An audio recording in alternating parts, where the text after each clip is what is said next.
بسم الله الرحمن الرحيم.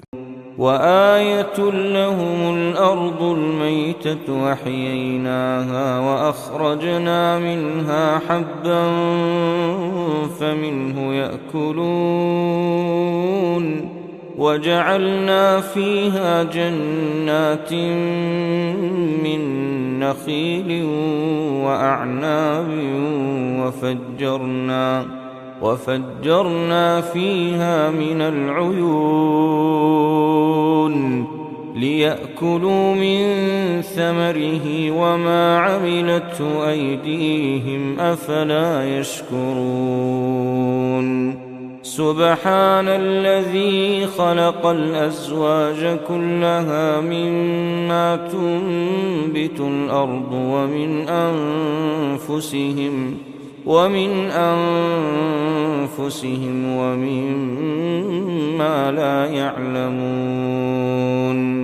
وآية لهم الليل نسلخ منه النهار فإذا هم مظلمون والشمس تجري لمستقر لها ذلك تقدير العزيز العليم. والقمر قدرناه منازل حتى عاد كالعرجون القديم. لا الشمس ينبغي لها أن تدرك القمر ولا الليل سابق النهار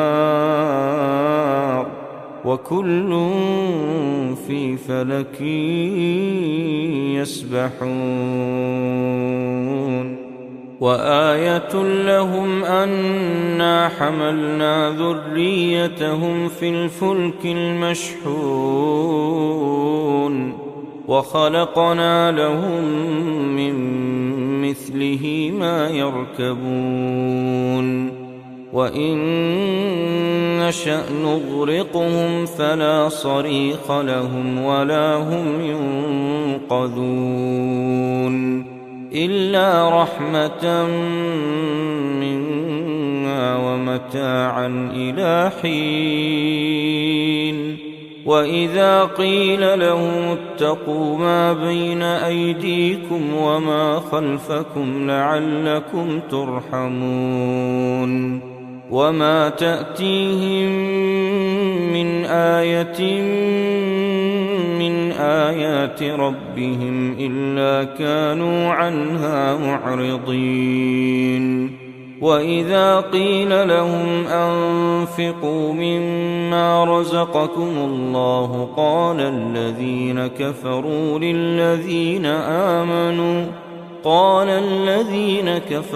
للذين آمنوا أنطعم من لو يشاء الله أطعمه إن أنتم إلا في ضلال مبين. ويقولون متى هذا الوعد إن كنتم صادقين. ما ينظرون إلا صيحة واحدة تأخذهم وهم يخصمون فلا يستطيعون توصية ولا إلى أهلهم يرجعون. ونفخ في الصور فإذا هم من الأجداث إلى ربهم ينسلون. قالوا يا ويلنا من بعثنا من مرقدنا هذا ما وعد الرحمن وصدق المرسلون. إن كانت إلا صيحة واحدة فإذا هم جميع لدينا محضرون. فاليوم لا تظلم نفس شيئا ولا تجزون إلا ما كنتم تعملون.